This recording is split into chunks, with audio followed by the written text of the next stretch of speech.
Merci. Alors, vous le voyez, notre ordre du jour est terminé, mais je voulais vous proposer une dernière délibération liée notamment au séisme qu'il y a eu au Maroc la semaine dernière.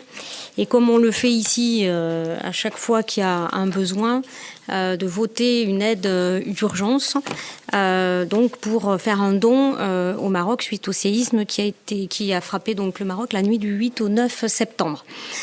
Alors, je vais reprendre un petit peu le bilan. Il est encore pas définitif. Vous le savez, on est à près de 3000 morts, plusieurs milliers de blessés.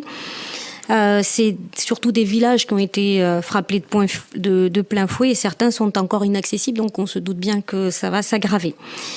C'est dans la région donc du Haut-Atlas que ça s'est passé avec un tremblement de terre d'une magnitude d'environ 7 sur l'échelle de Richter.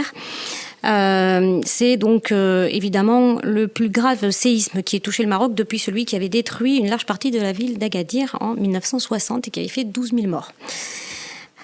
Donc aujourd'hui, c'est les provinces d'Al-Ouaz, alors je suis désolée, je vais certainement mal le prononcer, et de Taroudan, au sud-ouest de Marrakech, qui ont été les plus durement touchées, la première déplorant à elle seule près de 1300 morts.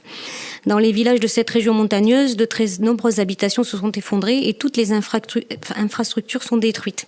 Dans les villes, notamment de Marrakech, les dégâts sont également importants. De nombreuses maisons se sont effondrées, ainsi qu'une partie des remparts de la ville et certains sites classés au patrimoine de l'UNESCO, dont la Médina. Une partie de la Casbah, la citadelle d'Agadir, est également détruite. Donc évidemment, cette catastrophe a provoqué, comme c'est le cas en général, mais une émotion particulière en France qui compte une importante communauté marocaine. Les Marocains constituent, selon l'INSEE, la deuxième communauté immigrée en France, après les Algériens. Dès l'annonce de la catastrophe, des associations humanitaires comme la Fondation de France, la Croix-Rouge, le Secours populaire ont lancé des appels aux dons qui ont de suite été largement suivis. Les collectivités n'ont pas été sans reste et dès samedi matin, l'Association des maires de France a appelé les communes de France à apporter leur concours aux initiatives prises dans l'urgence par les autorités françaises et a annoncé qu'elle proposait une action coordonnée de soutien des communes de France aux communes et populations marocaines. Le Quai d'Orsay a annoncé dès samedi soir avoir activé le FACECO, donc le Fonds d'action extérieure des collectivités territoriales, un fonds de concours géré par le ministère de l'Europe et des Affaires étrangères qui permet de centraliser les dons des collectivités